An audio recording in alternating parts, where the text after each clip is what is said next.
And welcome back to your favorite weekly sports show. This is, ladies and gentlemen, ITC Sports Ball. And I am your man, Jerome Span. Of course, the prettiest person on ITC, baby. Look at me. Ooh. Yes, sir. And of course, we are here with the crew. We've got that hot take spitter, that man who rips like Dialine spits. He is that man. You know, it's your boy Mase. I'm ready to turn this thing up a little bit today. Ooh, baby. And of course, we have ITC's resident troll, Mr. I see a fire, I'm throwing gasoline and gunpowder on top of it. What's happening? He is that man. Daryl. Lots of smoke today. Everybody's having it. And of course, we are here to give you all these stories from this great sports week that we have had here. We've got some good things here. We got the NBA playoffs, but we have to start here with something serious, ladies and gentlemen. And we try and keep things fun for you all the time, but we have to speak on these two tragedies that have happened in the past couple of weeks, starting off with the shooting in Buffalo and now the murder of all these innocent children again. So, look, I try to not just call people stupid. I try to not just call people names. If I say something, it's because I genuinely feel it. I'm not trying to just call someone names. But how much more ignorant do we have to be as a fucking country at this point when we continue to let innocent children get murdered inside of their place of schooling? Okay?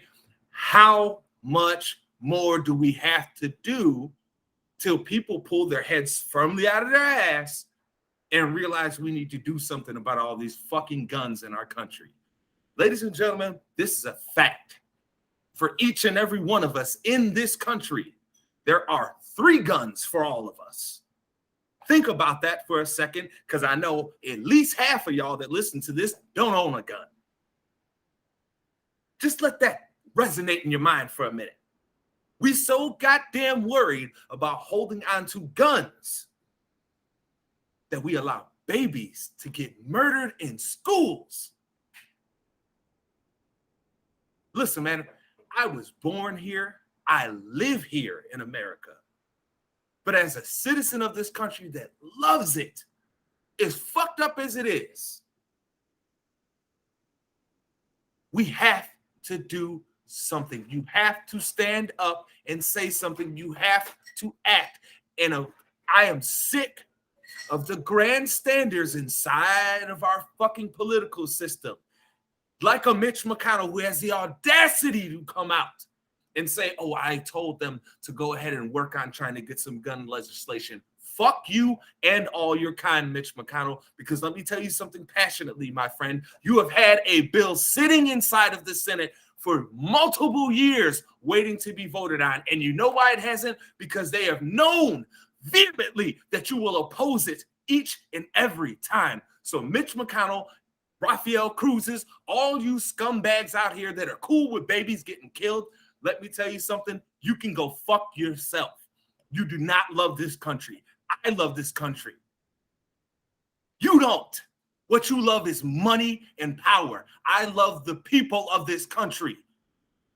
And I'm not okay with babies being murdered and people going to a fucking grocery store being murdered by a goddamn white supremacist. When is it enough? How many people have to die until we realize we've got to pull our heads firmly out of our fucking asses and stop believing the nonsense that is said to us? How many times? When do we value people's lives over possessions? When? Because if we don't value babies' lives that are in school trying to learn the thing that we say we want to do, we want to educate our children. If we don't value their lives, then I know you motherfuckers don't value mine. So I say vote them out. If they ain't willing to do any legislation that's going to really start fixing this fucking problem, vote them all out. Get them all out. I'm done with babies being killed, man. I'm done with people going to a fucking grocery store trying to just buy groceries at the one grocery store that they have because of all of the racism that's been put in place, getting murdered for nothing. For nothing. Do we value life or not? It is a simple fucking question. And at this point, I cannot say that America as a country values life. I'll let y'all say what you gotta say, man. I'm legitimately about to. I gotta take a minute. Give me a second. Yo, man, this is nuts. I don't have much to add, man, but we've been out here letting children die. I mean, for the listeners, the viewers that have kids, I mean, I can't imagine the weight that was lifted off your back picking up your kids for the last day of school, or the anxiety you have when school starts up again. I mean, that's like we've all been in school and we've all had this. Didn't nobody thought that they were going to go to school one day and that'd be the last day they go to school, man. I mean, nobody's sitting here thinking that maybe we should have paid more attention to kid X, Y, and Z right before they come in and shoot up a school. These are things that we're not prepared for, and we never will be prepared for to handle, because these are things that shouldn't even be happening right now. And it's for the us that don't have kids, it's kind of hard pressed to sit here and think that, hey, man, I want to bring a kid up in America today, knowing that something as essential as going to school could be the reason why they die that day. You know, it's not a good feeling. It's very disheartening, and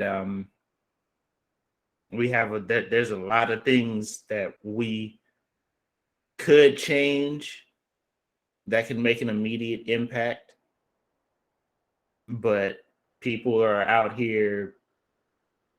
The change, I guess, changes their way of life or changes their perception of society, and some people just aren't ready for that. And that's the thing that we're fighting against right now, is trying to change people's perception of what their freedom should be or what freedom is, because freedom don't feel like going to the grocery store and getting shot. Freedom don't feel like I'm scared to send my kids to school today. Freedom's not worrying about the concert that you go to getting shot up. I mean, at this point, any particular event that you want to go to might be the one. As a parent, it really hits, because having young kids, dropping them off to school, feeling bad, like that your own police can't even go in there and try to save kids from a shooter, playing games, trying to withhold parents from trying to get their kids, not going in just to stop the shooter. Like, all this could have been avoided, like if they actually forced and got into the school.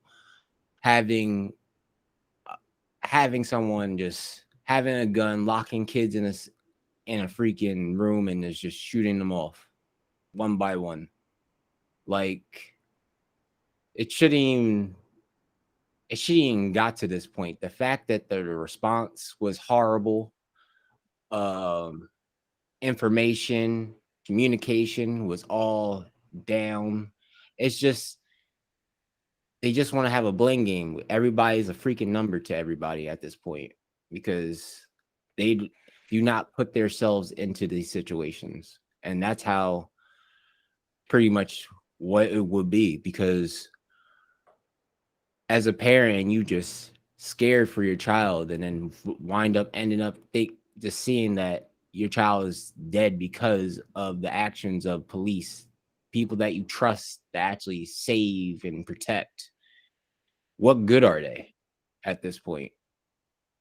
And like, we can go with politicians fucking up the bag like they always do and just only care about money. This is horrible because everybody will like turn to, hey, I just want to get my kid homeschooled because schools aren't safe anymore. And this is like the end of the year. They're about to get out and they can't even freaking enjoy their children anymore because they're gone because of a guy just wants to go off with a gun because of his problems. I'm glad he's dead, but it doesn't fix the fact that their children are dead as well and they won't ever see him again. Yep. Look, man, at some point during this year, people, we're going to give you a long form show of trying to fix some of the actual real shit in this country. I don't want to take up too much of you today because I know you guys, a lot of you guys come here to just try and have some fun, right? And we appreciate you.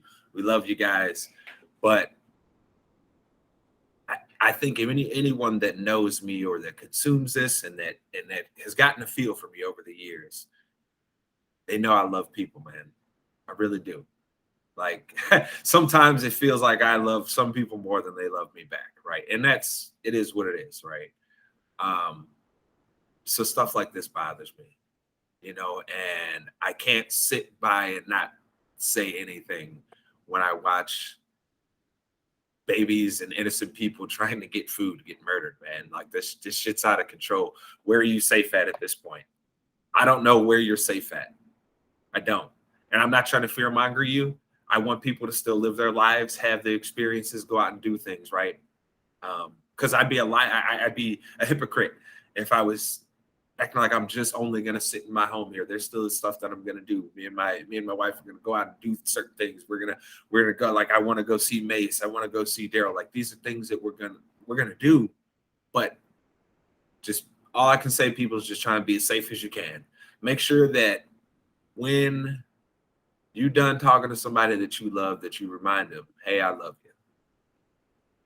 you. Just remind them, because I know some of us don't get told that shit enough, and some of us, don't get told it at all. Either way, the correction needs to be made. Just remind people that you love them, because you don't know when may be the last experience that you have with that person. You don't know. I hate to be morbid in that way. I'm sorry. But yeah, we'll like I said, we ain't gonna take up more of your time here in Sports Ball with it, but we had to speak our mind here, bro. That shit's out of control out here. But to try and bring some levity here to everything, let's get to the NBA playoffs, where this man Daryl again get to come out here and take his fucking lap around us and laugh and clown us because, ladies and gentlemen, in case you didn't see it, the Golden State Warriors are back in the NBA Finals. This is 6 times out of the last 8 years that the Golden State Warriors have now been in the NBA Finals. Daryl, you called it at the beginning of the playoffs, so I have to ask you, my man, how you feeling right now? Feel like a king. I feel like y'all are my jesters. Keep on clowning yourselves, thinking Steph ain't going to do it. This team ain't going to do it. Clay ain't going to do this. It's a team effort. This is a dynasty. You doubting the Golden State Warriors to reach the finals. They don't have LeBron keeping them back. They don't have any of that nonsense no more. They just have to worry about either Heat, it's an easy sweep, or Celtics, they going to have to battle it out. That's how this is right there. You cannot tell me right now. If y'all look back to what y'all said, y'all sound goofy. y'all sound like, hey, Golden ain't going to do it. I see potential in this, that, and the third. Yeah, they all had potential. They all fell down on their face. That's what they did. Yeah, man, I had them boys losing to Denver. Fell down, bro. I had them boys losing in the first round, dog. Hey, and I had them lose, and I had them losing to Phoenix, who ended up getting knocked the hell out by Dallas. So I'm really looking dumb right now. Look, man, the NBA playoffs has been this year. This has been a humbling NBA experience. playoffs make Mase and Jerome look stupid all playoffs long. No matter how much sense we make them look stupid. Listen, bro, after every game, there's usually a game on Saturday nights. After every game, after every time we record, I watch some games like shit. Literally every time I picked the team to win on a show, they ended up losing that same day. Look, for those that don't know, we record on Saturdays and we give it to you every Sunday, right? We're always up Sundays. Boy, there's been some times just like Mase where I'm like, oh fuck, I'm gonna sound like an idiot tomorrow. Oh no. It sounds like a complete jackass. It's like I be saying stuff that makes basketball sense, but it's like basketball, nigga. That's what's happened this playoffs. Basketball. This is why we love the sport, because there could be runs like this, right? We know that out of nowhere there could just be a run, and then Daryl gets to sit here and laugh at us, and then it make us look fucking stupid. You know what, Mase? I'm glad he been scared to bet on that clown bet, because this nigga would have had me looking like a clown on here again, bro. It'll be twice. Thank you, Daryl. Thank you. I appreciate you. That was really embarrassing with that clown face with that man in Nunez. I don't think I could do that to you twice. hey, look, I'm willing to risk it all when you are, as long as the bet is appropriate. Because see, that was some bullshit. I still am mad about that. But that was some bull. Me and Mase was for sure. We was like, wash our hands of this. And this nigga Daryl he went. You know, it's the worst, Mase. This nigga went the other way just to go the other way. He didn't actually believe what he was saying. He just went the other way to go the other way. And guess what? Now he's right. This is some bullshit. But I will say this. If it goes down to Boston Warriors, it's going to Game 7. I'm saying that right now. You all out of order. Calm down. We're going to get there. Calm your ass down. Settle down, okay? We got to talk about the team that's out of the playoffs currently right now, the Dallas Mavericks. Like, what is their next? So, every team that's went out, we've made sure and tried to see how they can be better next year. What is their forecast for next year looking like as it presently stands? With all that being said, a quick overview of the Mavericks season. Mavericks started off kind of slow. Luka himself admitted he came into the season out of shape. He had to work himself into shape. Eventually, when he got there, the team started playing better. The guys around him started playing a little bit better. But as the team is currently constituted, they do not have another star level player on that team. We know Luka's a superstar. We've seen now he's a guy that can say, hey, all y'all do is just get on my fucking back. Just make your shots when I pass it to you, and I got it, right? So we've seen that he can do that, but he doesn't have at least another star level player. All respects to players like Spencer Dinwiddie and the other dude that they're talking, the guy that they got to pay. I can't remember his name. Powell or something like that. I think, yeah, I believe so. At the end of the day, none of these guys are even star level players. They're not even a true number 2 level player for you. So they need to find something. How they go about doing that, I do not know. They do not really have a lot of assets on that team that I think teams would value highly to trade for. So I feel like they're going to kind of be in that Cleveland Cavaliers trick bag where you remember when they first had LeBron and they never got another star around him. Mm-hmm. I think that's the trick bag that the Mavericks are going to be in for a while, unless they can just like luck into one where somebody tries to force their way there to play with him, or they happen to make a trade where the lotto balls end up falling right for him, and then they can end up drafting another young guy to go with him. But again, you have to find somebody to go with that.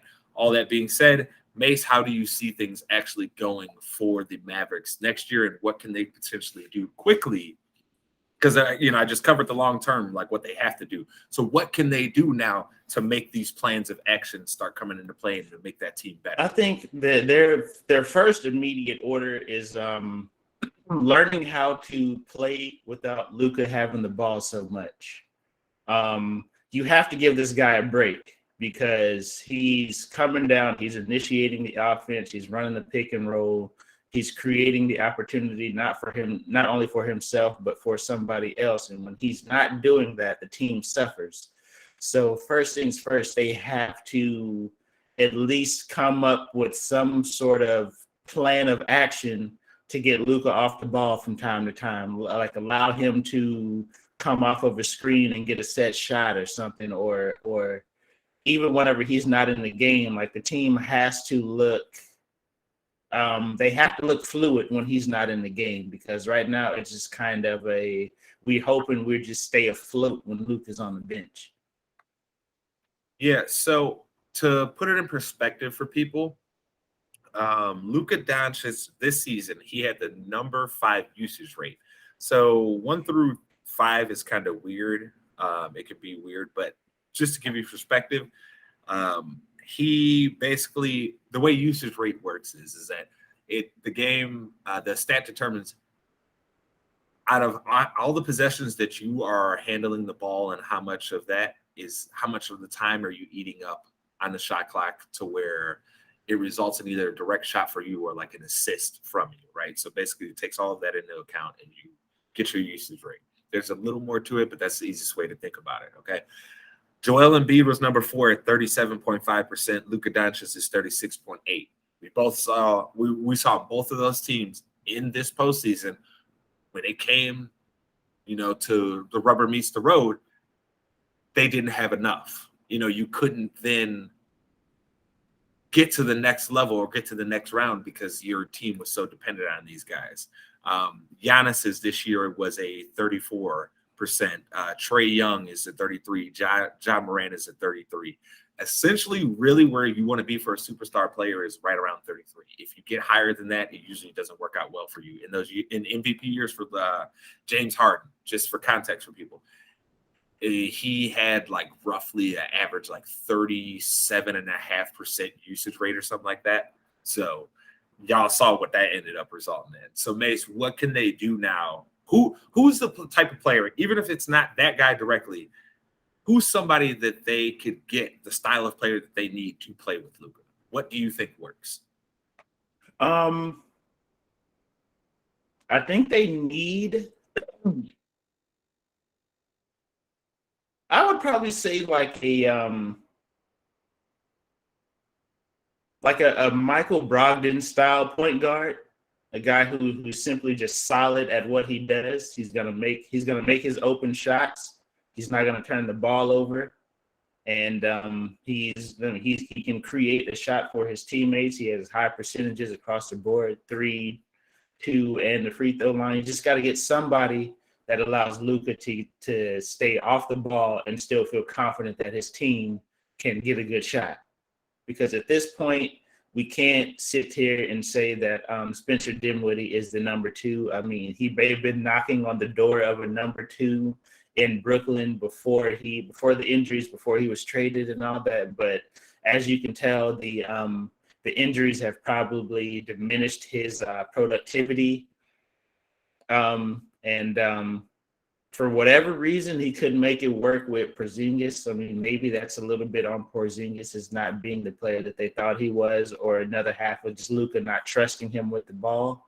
There's a lot of things that you can spin that off on, but at the same time, Dallas has to find a way to get Luka off the ball and still be productive. To be honest with you, you know what I think, Mase? I think the worst thing that ever happened to Porzingis' career was getting drafted in New York. It was because it's the perfect place for him to kick it, dog. And that, like, you asking a young dude coming over, he gonna start making more money than he ever has. He's the star of the team because they built him up that way, even though they still had Melo, which was weird. Okay, they built this man up, star of the team. He gonna be living that life, baby. You know what I mean? Like my man out there kicking it in the club tonight. You know what I'm saying? Hey, so what? We got a game tomorrow at noon. I'm kicking it in the club till 2, baby. What's happening? So But yeah, I think it was bad with Porzingis. I think that's more on Porzingis than it is on him for sure. So Mace, who is somebody realistically that they can target? Do you think it's directly Malcolm Brogdon, or is there somebody that you have in mind that you think they can target potentially with the trade with the current assets that they have? I don't see them necessarily being able to make a run at the trade market.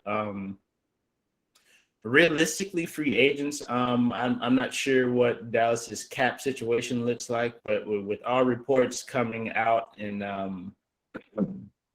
coming out of Phoenix about them not wanting to pay DeAndre Ayton, I'm not sure how DeAndre Ayton fits into the Dallas Mavericks scheme and necessarily makes them a better offensive team, because they really didn't play much of inside out. They were pretty much a pick and roll team the whole season. So, but I could see Dallas shelling out some cash for him just as a panic boat, a hit the panic button type move, roster move for them, because I'm. So I'm looking Mace right now via Spotrac, Spotrac.com, or whatever you want to say it, right? So the Mavericks this year were way, they were like over the cap now. They're still going to be over the cap next year.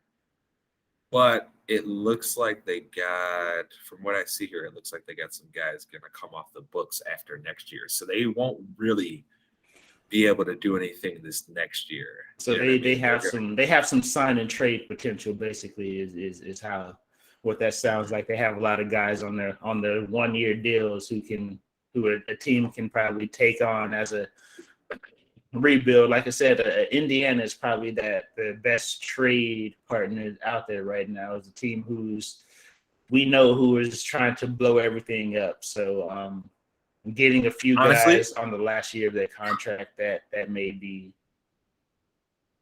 This is going to sound wild because this dude could probably help a lot of teams, but I think they should throw all their chips in and say, what do y'all want for Sabonis? Give me Sabonis.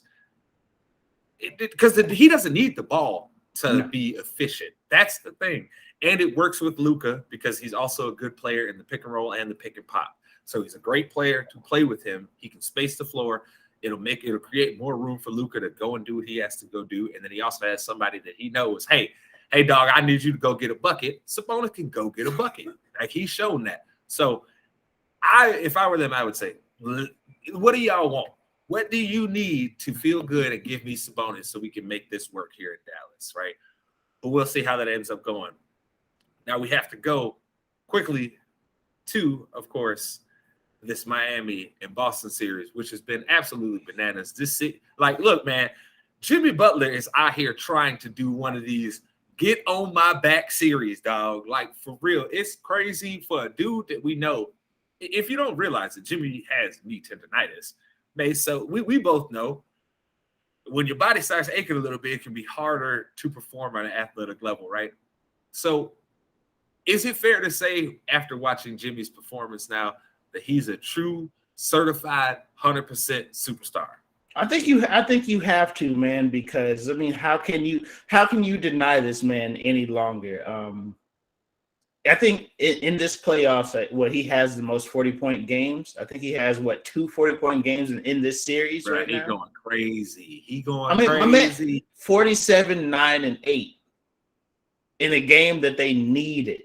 Bananas. In a game that they needed. This wasn't the game 6 closeout for Miami. This was the win or go home, and my man put up 46 or 47 on 9 and 8. My man was all over the court. Jimmy Butler went out here, no knees and all of that, getting buckets.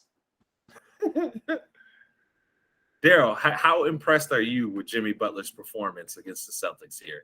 Because we talked about it, and that team is very, very dependent on him, especially as a scorer, as the only guy to just go get a bucket, right? So how impressed are you with Jimmy Butler's performance? Not impressed. It's more like, if you feel like you're a champion, you gotta play like a champion. You gotta play. This is the most important games of the whole entire season. Like, this is you getting your ring. If you don't want the ring, you play like shit. That's how it is. It's either there's no excuses, you just play, pretty much. And he's been balling his ass off, but at the same time, like, these games are like pressure. These games are not like hitting high numbers. They're like neck and neck every single time. I mean, when Boston tied the game up at 99 with like 4.5 minutes left to go, I was like, that's it, bro. That Miami's going home, because everything, the momentum was swinging towards Boston, and Jimmy Butler was like, nah, baby, hold on. I still got more left in the tank. I'll say, even with Kyle Lowry fouling out, didn't PJ Tucker foul out? Look, Jimmy Butler took the team and said, "Get on my back." He legit had I didn't think. I've always been impressed with Jimmy Butler as a player because he plays on both ends of the floor super hard, right? So I've always had a respect for him. But I didn't know, look, we joked when he was in Chicago. We called him Jimmy Buckets, right? That's because he was our guy, right? But I didn't think he was really no bucket getter like that. But he said, "Nah, B, I got it, dog. I'm getting buckets every time. Let's go. What's happening?" So, Jimmy Butler, my man, you are a certified superstar in the eyes of ITC right here, boy. Let me tell you, because woo, you've been on fire. But that in mind, though, Tom Ball's finest, Jimmy Butler. Gotta keep it moving here. And Mase, today we have the Champions League final with a team that I hate with a passion, Real Madrid. Yes, you can hear the disdain in my voice. It is purposeful, okay? Real Madrid going for another Champions League title against Liverpool, who have been on fire for the past, let's just call it 4 seasons, right? Mase, who you got for the Champions League final? And who's walking away with basically the MVP of the tournament? You know it's coming from whatever team wins. So it's got to be. So I'll start here. MVP of the tournament, regardless of the outcome today, it's got to be Benzema. What has this man not done for Real? When has he not gotten a goal for Real? I mean, he sent my team home. He's probably sent a lot of y'all's teams home that's listening to this right now. Benzema has been on a tear this Champions League. I think he's moved up to number 4 in all-time Champions League scoring, and with a chance to take number 4 outright, I think, if he scores in this game. So, and plus Liverpool put my team out of 2 championship games, so I can't support them. I can't support them. I appreciate the honesty. I do. This is a hard one for me, right? Because I don't like Liverpool, but I really despise Real Madrid. Like, I despise them with my hatred level for them. It goes Green Bay Packers, St. Louis Cardinals. But Real Madrid is really approaching, probably about to overtake St. Louis Cardinals, because I really, really fucking hate Real Madrid, man. Like, I do. As a Barcelona fan, I have watched them win some games. They have really pissed me off. And so, yeah, I'm biased as hell in here. So I'm hoping we got to go to, you know what makes you know what I'm rooting for? I'm rooting for penalties. That's what I'm rooting for. Because look, one way or another, one of the key players on one of them teams is going to have a horrible miss that's going to haunt them forever. So it works for me. But, man, I think this is going to be a good game, though. I do think Real. In all seriousness, who are you picking? I'm picking Real, but I do believe that they have the their back line is probably is more suspect than the Liverpool back line, but I just can't pick against Benzema, bro. Like, look at what he's done this entire Champions League's run. Look at what he's done this entire season, bro. Like, I can't pick against this man. Every time his team has been down or been up against it, he has went and got them a goal. He's went and got them the assist. He's done whatever is necessary to make sure that team came out with the dub when they needed it. There's no slight to Mo Salah or Sane, but Benzema's the best player in this game, and I think that he has the biggest effect on the outcome of this game. So, in all seriousness, I have to pick Real Madrid here, as much as it pains me to say it. Look, man, there's something special about that team right now in Champions League. And it has a lot to do with Benzema, because even when they had Cristiano there, for those that weren't really watching the tournaments then, because it wasn't as easy of an access for people. Look, Cristiano was scoring goals, but the dude who scored the big goals, that was Kareem Benzema all day, okay? Like, you don't know, as a Barcelona fan, I have grown to hate Kareem Benzema and have an extreme level of respect for this dude, because when you need one, Kareem gonna go get it, plain out and simple, right? And so I think this is gonna be a close game. I see it maybe being a 2-2 game, Mase, late in the second half, like 75th minute. We see a cross into Benzema, and we know what he does, man. We know he's gonna put it away, and it's probably gonna be on a break, because Liverpool at some point in this game, as sound defensively as they are, playing on that get pressing, strung out. Yeah, playing all that pressing shit against Real Madrid is not going to work out all great for you, because they have some dudes, especially on the wings. Vinicius Jr. He can easily turn the game around on one fast break. There aren't too many defenders that. Look at what happened when they played Perry, right? What all of a sudden broke the game up was when they were kind of feeling it out. Got it to that man. Boom, he's gone. He gets it into Benzema goal. Like, they're a very dangerous team.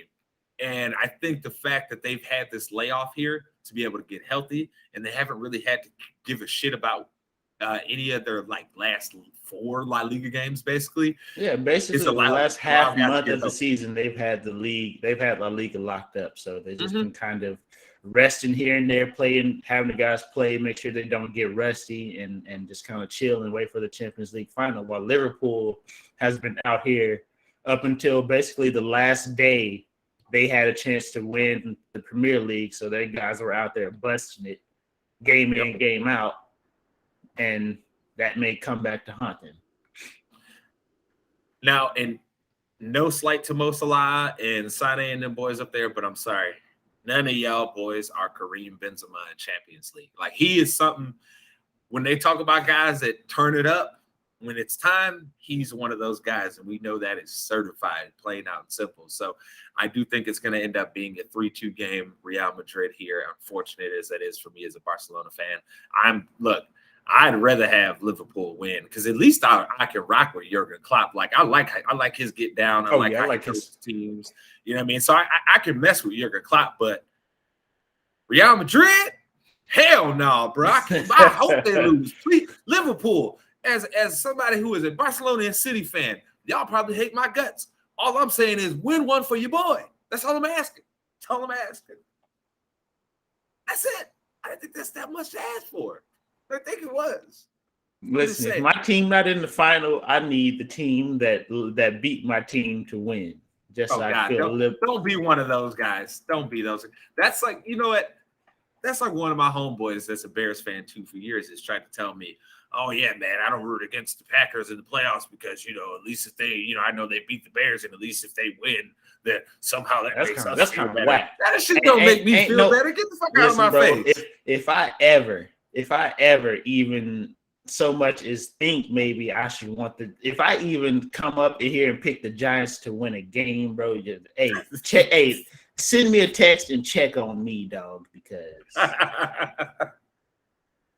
listen, bro, I want the worst for the New York Giants. I want the worst for the Packers, so I understand. But yeah, we got to keep moving on to another really cool thing that is going on this weekend. It has had some pretty cool announcements, and that is, of course, Star Wars Celebration going on currently this weekend. If you don't know, if you don't know, sorry. I mean, it's in Anaheim, if I'm not mistaken. So cool. I mean, I'd like to go one day, but I sure as hell wasn't going this year after watching how people acted with COVID for all this time. Nah, I need a little more buffer time. Hey, people are still out here getting COVID for the first time, bro. That's the kind of shit that's still going on out. Niggas is like, oh, this is my first time getting COVID. You mean after? You mean now? Yeah. So there has been some cool announcements, and of course, I think the one we need to start with is the follow-up for one of the best games that Star Wars has released in the past few years. Yes, ladies and gentlemen, we are seeing Cal Kestis come back in Star Wars Jedi Survivor, picking up right after the events of Jedi Fallen Order. Now, I know I've played this game 2.5 times, I think. So I currently, I love the game, right? But I have to ask Daryl, Mase, how are you guys feeling about them coming with a follow-up in 2023? I think it's if they can continue with the how good Jedi Fallen Order was, I think they have a chance here to have a string of games to where you can say that this is their that's their cash cow, basically. Like that game can support all their that game can support all their other side projects per se.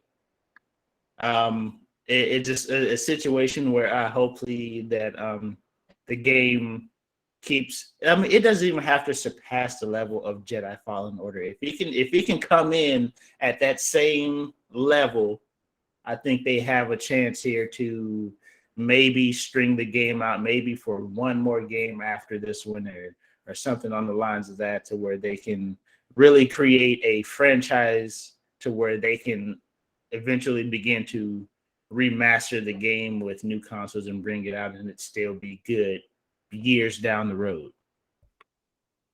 Daryl, how you feeling? I hope this doesn't turn into a bad semi-sequel. Like you're going into like the aftermath, but I don't want it to like turn into like a Battlefield remastered. I don't want that. I don't want the game to be dead. Like keep it interesting, keep the excitement, keep the storytelling, but don't make it get boring. Like keep it enough to hold you through the whole game, and don't make it quick. That's another thing. Don't let it be like a 3-hour game. Like that's all I have to put into it. It's 3 hours. That's it. But I'll be excited. I have to look more into it. You have to show some more, but I'm on the fence with it. I think it left off with a good cliffhanger, you know. I say, as an avid gamer, it's kind of hard to get hype for the launch of games, knowing that the propensity of studios to not give us a full product at the beginning of a game. But every now and then a game comes out here and gets you.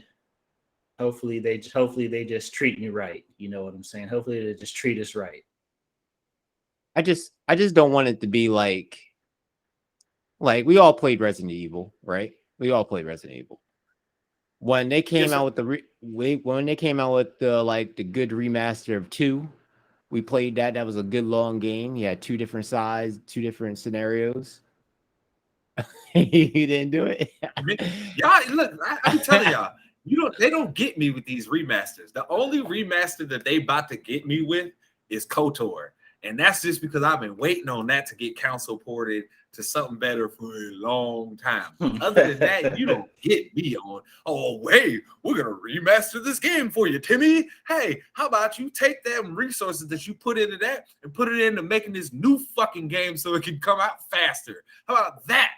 Okay?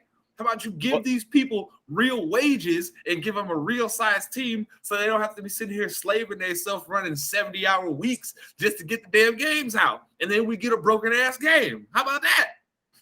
Well, like how 2 was, that was like a full game. And then when they threw out that little 3 Nemesis remaster, that thing was like, you could have just put this as DLC. It's like that game lasted like an hour.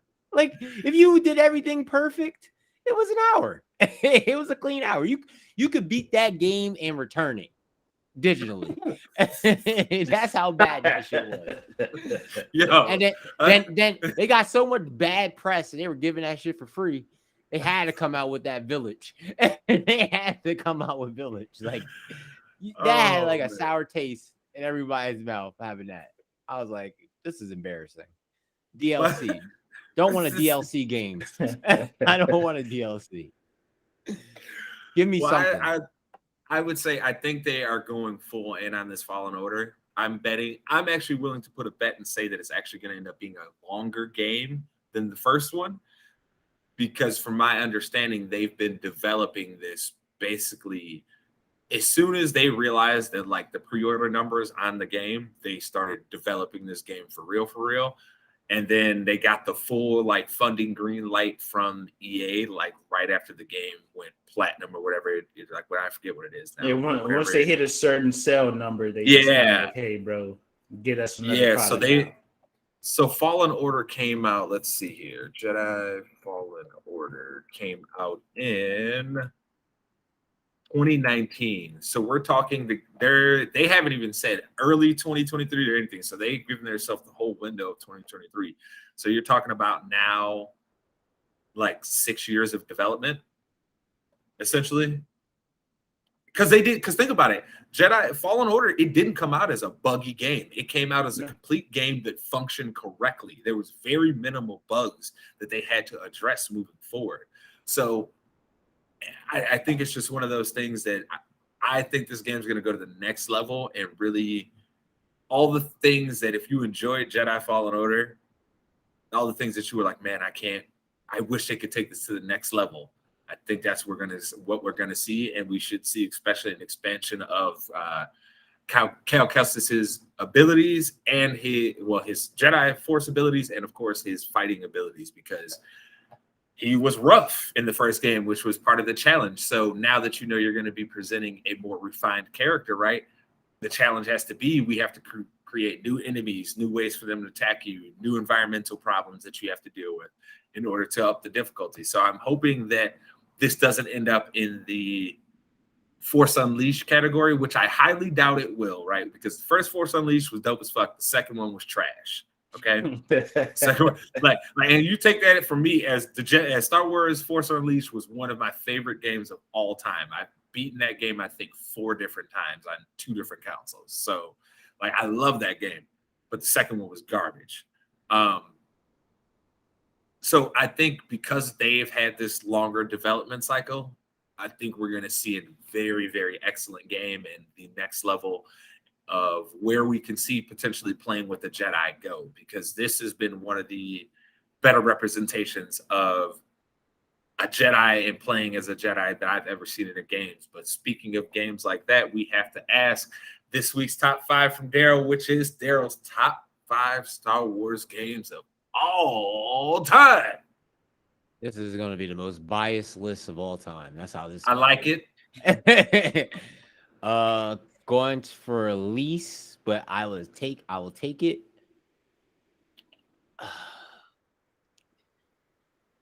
Star Wars Racers on the 64. That'd be the first. Just the racing aspect coming off of good old Star Wars 1 back in the day. Just like, ooh. Phantom Menace. Hey, you know what it was? Daryl was over there dreaming when he watched Anakin. He was like, "That's me." And the busted racer still getting a dub. Yeah, that's the crazy thing. Crashing into every freaking rock and you still make it to win. Second one will be Shadows of the Empire for 64 as well. That was a taxing game to the brain. That was super technical. I hated it with all my guts, but I still enjoyed it. Oh, Listen, bro, if you are still a gamer after playing Nintendo 64 games, you the made real it. deal. Because I mean, I ain't trying to cut you off, bro, but 64 games was some shit. It don't matter what you played. Them 64 games, you had to get down. You had to get down, or you wasn't beating nothing. Because that controller was butt. That's why. That shit was some of the most unresponsive shit ever. That controller, that 64 controller, did not have the whole, well, my hands are too big, I can't do this or do that. It's more like, if you can't hit that Z button in the back, so you got a problem here. Yo, you're in trouble. hey, I remember holding that joint and being like this, ready to hit the Z button. There was only one way to hold it. You had your left hand Z analog with your thumb, and your right hand on the C buttons. That's it. See, I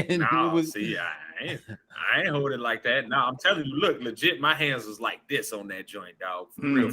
You had on the side, the thumb here, the thumb here, and these up here, and that Z, baby.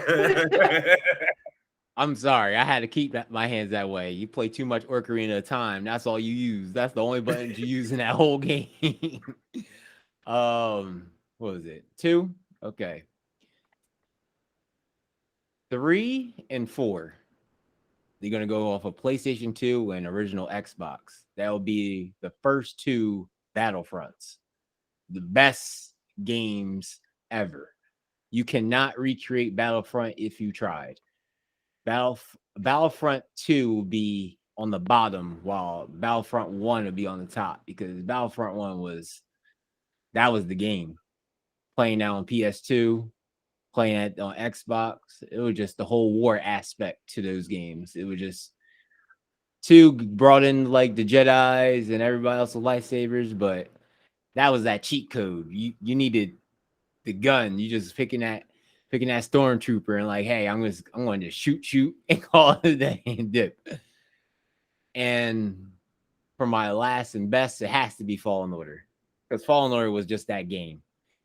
I enjoyed my gameplay. I enjoyed the storytelling. I was shocked at the end.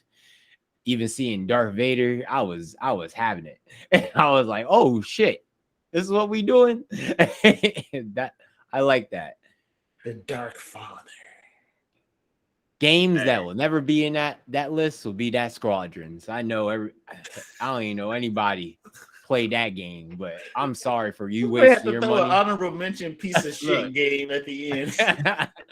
that was the rebuttal after Fallen Order. Stop. Y'all know I like single player campaigns, man. I've tried to play through that twice, bro. I did it the first time. I made it through like 2 or 3 missions. I was like, all right, I'm done with this. I'm uninstalling it. And then I came back to it. I played 1 mission, was like, now we good, Brian. We good. We're going to just move on and just keep it moving, because this is not it. No. I feel like, look, if they can make flying the X-Wings and stuff like that, flying like that in the next Battlefront game, cool. I'm with it. That's awesome. But I hope y'all also going to the system that y'all were ultimately trying to do before you got canned when you were doing Star Wars Battlefront 3, where you were going to have it be an entire battle from space to the planet, to where you could technically, if you got in a ship, go from the land battle to the space battle, or if you were in a space battle, you could fly your ass down and get into the land battle. So I hope they do something cool like that. But yes, I agree with you, Daryl. That game is not, it's missing something, and something's not right there. Since this is like my bias, I just haven't played any of the Jedi Knights games. I'm just saying. You haven't played none? Bruh. I haven't played any. I can't. Bruh. Why can't you? Why? Not my cup of tea. Yes, it is. I'm telling you, yes, it is. Yes, it is. If you go play those games, you will be like, yo, they need to make these again. They're going to be calling us up and they say, hey, you know what game they need to remaster next? The Jedi Knights. I thought they were for a second. I thought they were going to make another one. No. Well, you know what? I think there's just been some shuffling of decks of like certain game companies that had licenses, I think, to make some Star Wars games that now are in the can, and now we have to wait to see what the next set of games are. But who knows? We may be getting something like that because they have the like they announced that Star Wars Eclipse, right? A couple months ago. We don't really know what that game is at this point. We don't know what the tech looks. premises are. Yeah, the premise of it or anything. We have no idea. So we'll see. We'll see what's going to happen there. Like, hopefully they'll give us some hot stuff, right? Yeah, I hope. That's all I do. Hope. I'm really upset though that you didn't have KOTOR on there. I can't believe that. That's just disrespectful. KOTOR is like the greatest game ever, and you an RPG player too. How could you not have KOTOR on there?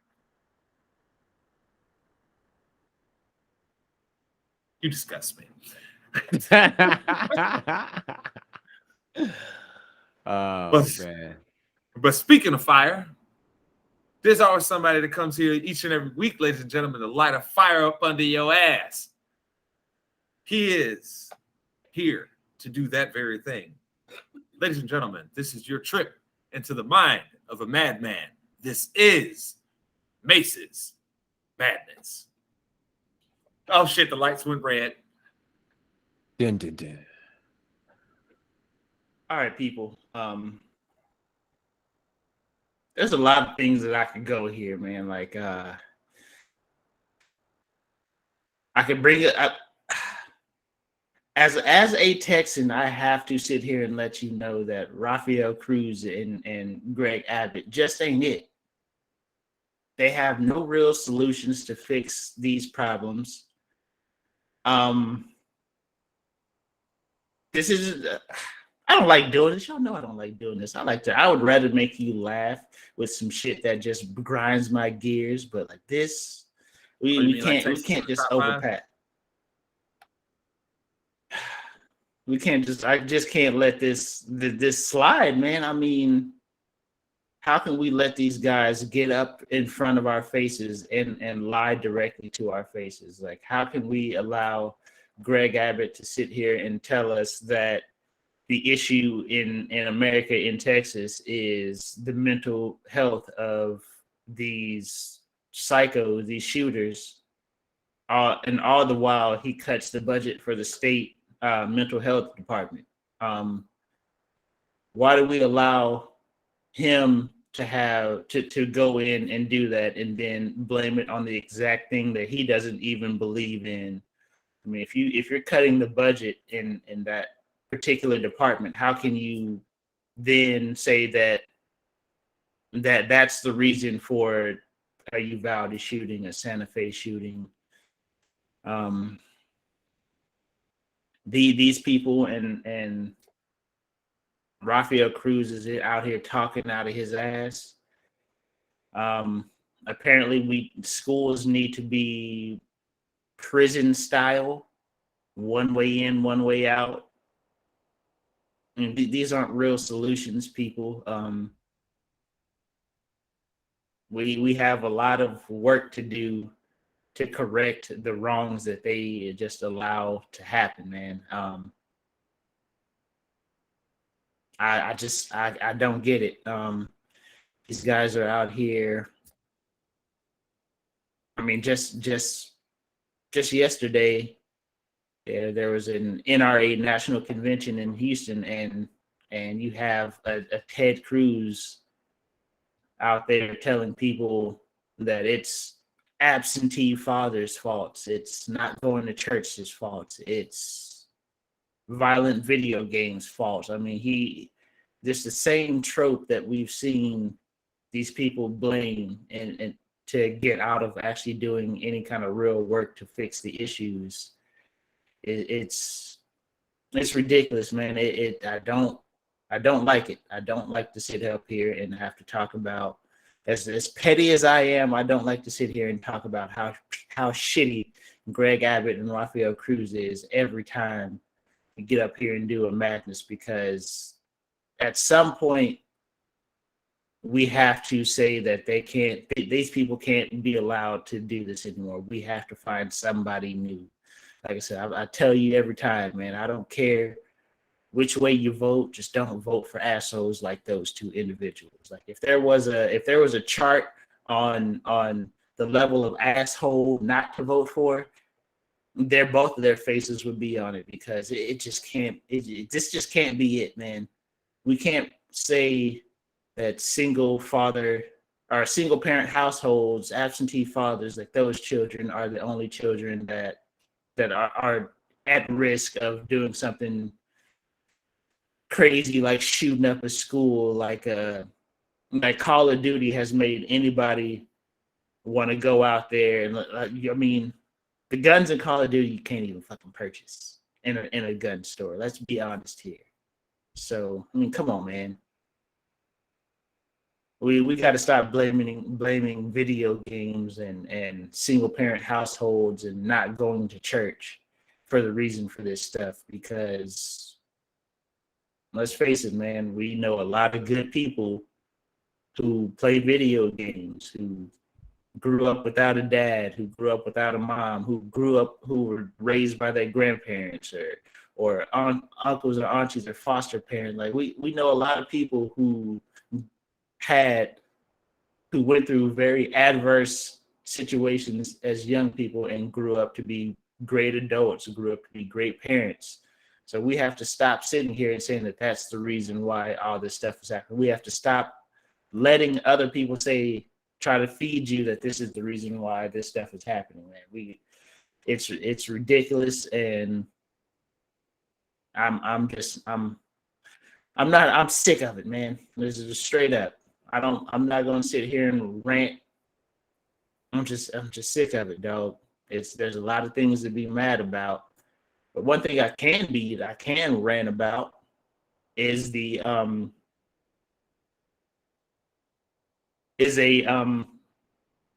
governor race that doesn't particularly have anything to do with me, but it's a piece of news that just kind of slipped by.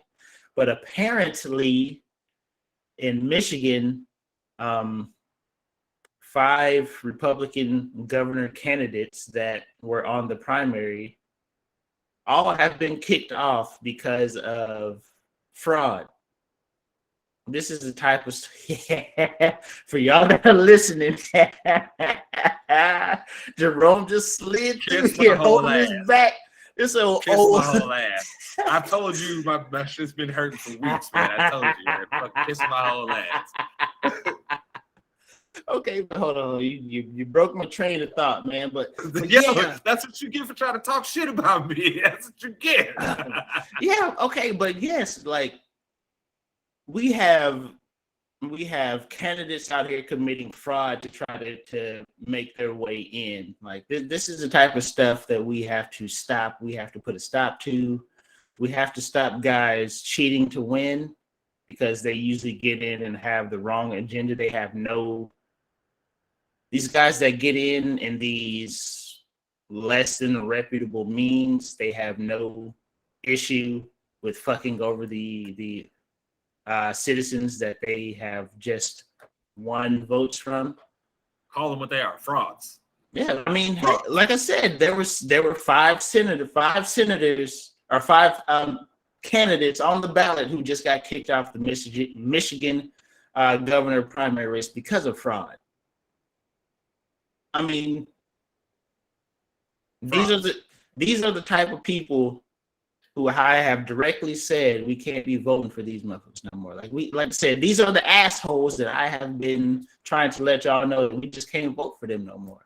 Regardless of what side you vote for, don't pick the assholes. Don't pick the dudes out here faking signatures, faking this and that, trying to tell you that violent video games and not going to church is the reason that people get shot up. That if you don't have a dad in your life, you're going to end up shooting some shit up or going to jail. Don't listen to those jackasses, because they don't know what they're talking about.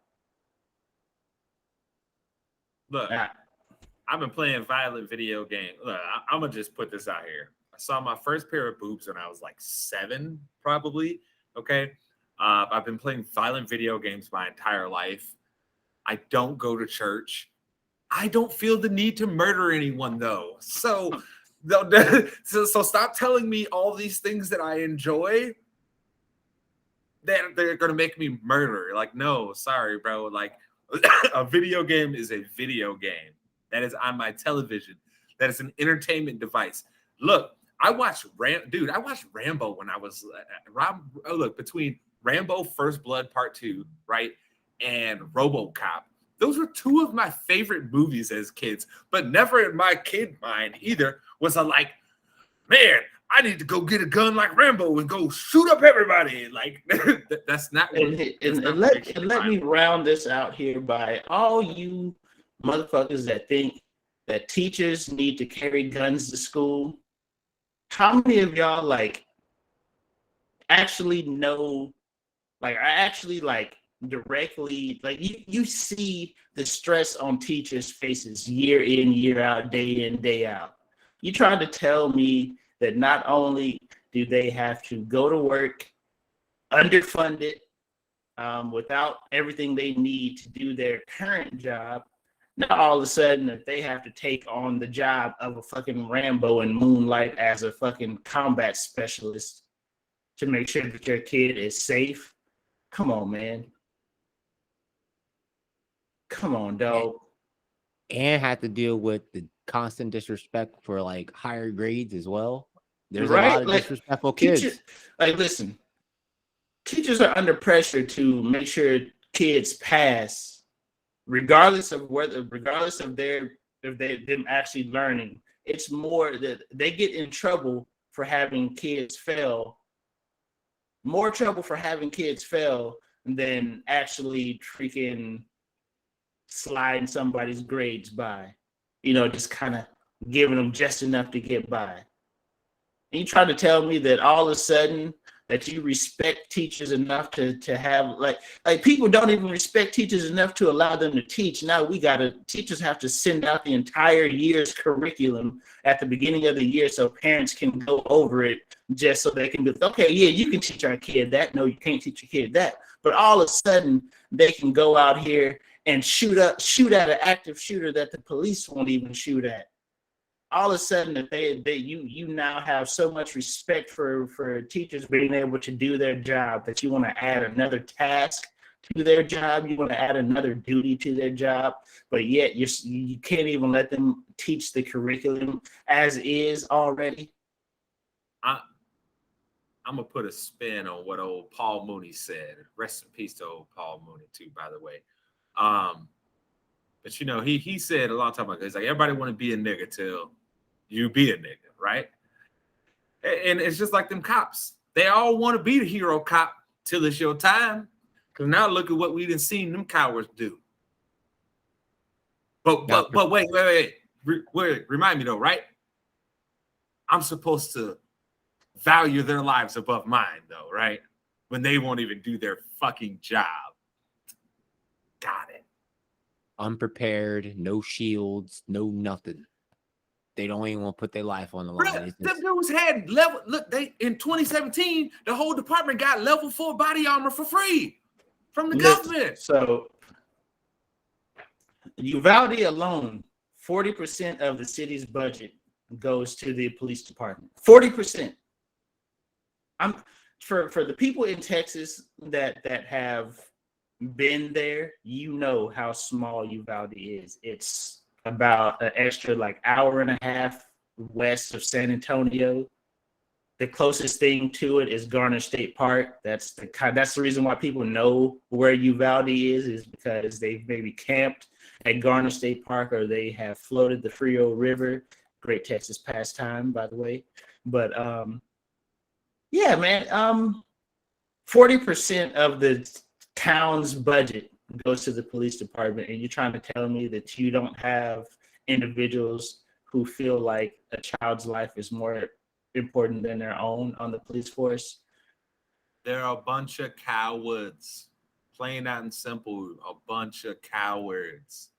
And we have to teach, and the teachers should have been in there shooting it out with the active shooter. That's kind of the teachers, or the secretaries, or the janitors, or the kitchen staff. Those are the people who should be shooting it out with active shooters in schools, not the police. Who we paid to do that. Yeah.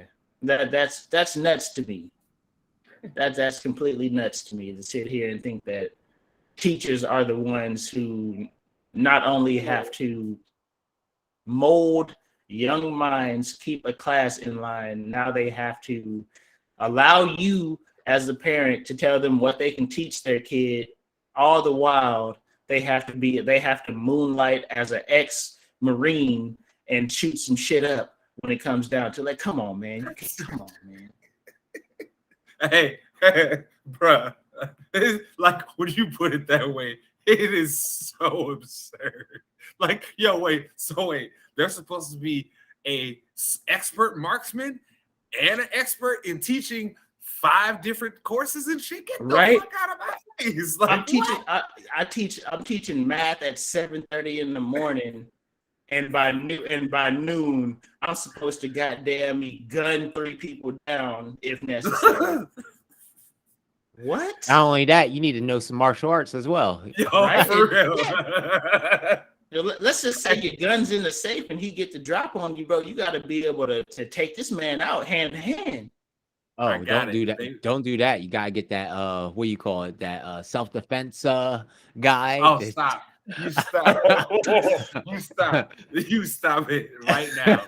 My man. If the gun's in your face, if you just do push it to the side. Bro, do a cartwheel. You just push it to the side. Okay, so instead of it going straight into my brain, it's just gonna blow this half of my face off. Okay, thanks. Appreciate you, buddy. Appreciate you. There's a lot of people are dipping around the issue, and you just kind of see it over and over again until we get people that force the issue down your throat. Yep. And that, ladies and gentlemen, was another trip into the mind of a madman. That was Mace's madness. But of course, we're going to finish out this show, and we've got to talk about the NBA Finals because, yes, we will be back on before then, but we also may have an interview scheduled next week. I got to wait and see and hear from this person, so we might not have sports ball for you next week. So we've got to talk about the finals here. And let's start here with our predictions on what's going to happen tomorrow in the Game 7 between Miami and Boston. Daryl, since you have been on a fucking hot streak, a heater, we're picking these teams and picking these games. Let's start with you, my friend. Who you got here between Boston and Miami, Game 7? I need the Heat to win. I need the story. I don't need the Celtics. They don't need it. They did a good job blowing out everybody else. Time for them to lose. I'm just going to be the hater right now. I don't want Celtics to even go into the finals, honestly. If they go into the finals, here, I'm going to be that guy. Let them injuries happen. I'm saying it right here. Let those injuries happen. Blown your knee, elbow to the eye. That stuff is a real thing. Let that happen. I don't care. I need the story of the Heat overturning. I need that. I need that story. I need that pickup story. When I grow up, I want to be as petty as Daryl, boy. Let me tell you. But if the Celtics do get to the finals, it's no, hold on, no. You need to get to all this waffling. Who are you picking? I didn't ask you who you need to win for a story. I said, who you picking? You see how he tried to do that shit, Mase? He was trying his hardest to hedge it real quick. So he'd be like, I'm right either way. Heat. Final answer. All right. Mase, who you got in that Game 7? Oh, man. Go ahead, pick Celtics. You know you want to. I ain't picking them bitch ass Celtics, man. Fuck I look like. You know who I am? You know who the fuck I am? You know what we do. Okay, but I know you're a Cowboys fan, but still. Okay, so I'm trying to be as unbiased as I can here, but the Laker in me just won't allow it, dog. I can't. Sure you are. Like I really like to see. Yo, you done turn on purple lights and you trying to tell us how you unbiased? Get the hell out of here! I really like to see like the young stars like get their championships early because I hate the whole trying to chase championships from later on in your NBA career. But as long as Tatum's in a Celtic uniform, bro, he can go to him. I just make me want to throw up in my mouth. Just thinking about the Celtics having a chance to win a championship, that makes me want to throw up in my mouth. Yeah. Does it make it worse knowing that the Lakers season was such a shit show? Yes, because you could at one point you could say both teams were kind of building their teams up in the same fashion through the draft. You know, you bring in a vet here and there, but you were going off of the talent that you had acquired, and you were like, we just gonna ride it out with them. So at one point, it was like I could see they were basically built in the same fashion. You know what I'm saying? I ain't hating on the trade that the Lakers made just because we got a championship out of it. At the end of the day, you can't be mad at it because we won something. But yeah, man, the Celtics even have an opportunity to just be here where they are right now. And not just that, going back, man, I mean, the Celtics have just been consistently a threat. Like I said, I've always been under the mindset that they can't win as they're currently constructed, but hey, I'm praying Miami gets this dub, but the basketball in me says that the Celtics are gonna win Game 7. I need Miami to win, though. I need Jimmy Buckets to go out there and drop 55 on them boys, send their ass packing. But the basketball in me says Celtics, man. Ugh. Look at this traitor. Don't listen to him. This is why you got Westbrook on your team. Oh my God, bro. I feel some bad juju's coming my way, man. I gotta go fucking do like 12 Hail Marys now just because I said the Celtics. You might as well say you're a Packers fan now. Oh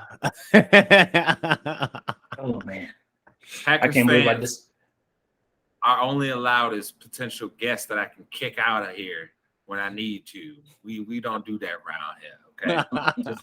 just like I don't bring no disrespectful Giants fans in here, okay? I don't do that. That's not what we do around here. You heard me though. But I guess that leaves me to pick. I'm gonna have to go with Boston. This series has been back and forth, back and forth, back and forth. I'm gonna have to say the Celtics win this one. I don't think. Look, man, if Jimmy gonna put the team on his back again tomorrow, excuse me. I mean, anything can happen, but the series is not shown that happening 2 games in a row yet, so I don't think that it's gonna happen. I think Boston wins this game. Probably be a close game. I don't think it'll be another blowout, but it'll probably be a really close game. Boston goes on to the finals a bit with that in mind.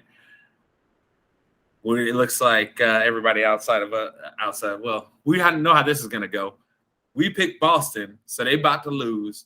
Miami's going to win, so we might as well talk about who is going to be the eventual NBA champion of the 3 teams that are left right now. Mase, who you got? I don't know how much Miami got left in the tank, man. I mean, they just can't keep this shit up. Jimmy can't keep this shit up.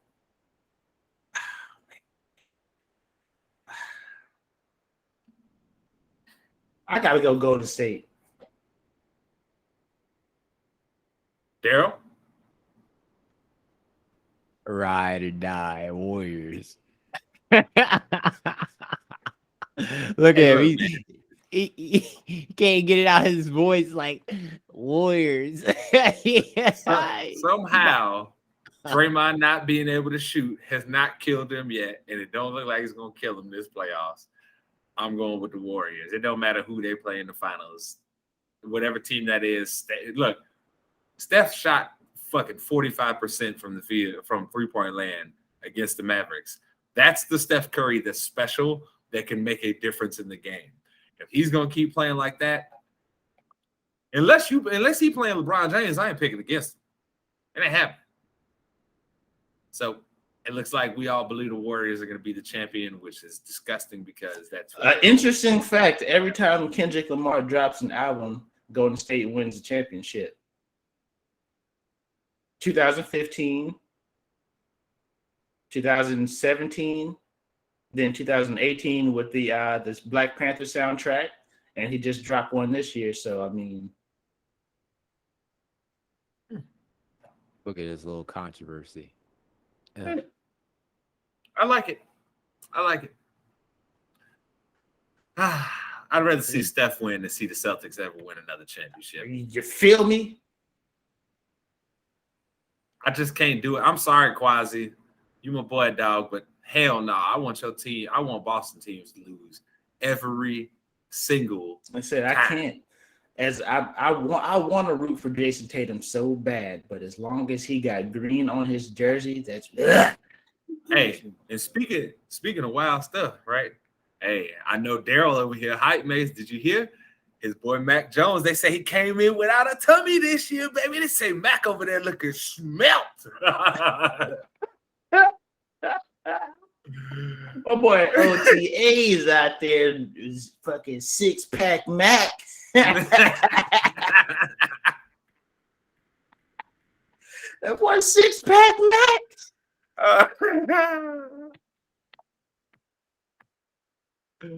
Oh, I love it. Mace, tell the people where to find you. You already know, man. Twitter, funky_stuff09. Instagram, name Dime Summer, and hit me up on Twitch, twitch.tv/swaggymace. Mr. Low E Low Janitor himself, tell us where to find you. Alvarez Effect on Instagram. Low Oh, Yellow say it with Janitor your on chest. Twitch. Say it with your chest. Low Yellow Janitor on Twitter.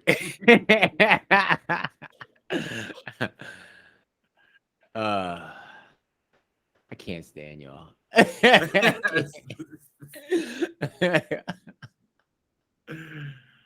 Oh God. It's not my fault you was over here. You can find me at Alvarez Effect. It's not my fault you was over there trying to do that. Like you was on an R&B track in the 90s. You know what I'm saying? It's not my fault, okay? Those are the ones that get to your ear. Look, you can find me at Jay Spanderman everywhere. Instagram, Twitch, Twitter, all that good stuff. Yeah, you'll either see my pretty face or the ITC logo. But yes, thank you again, ladies and gentlemen, for coming in to another spicy episode of your weekly sports show. That one for you, the favorite, the best, the greatest of all time. ITC Sports Ball. We was way the fuck off.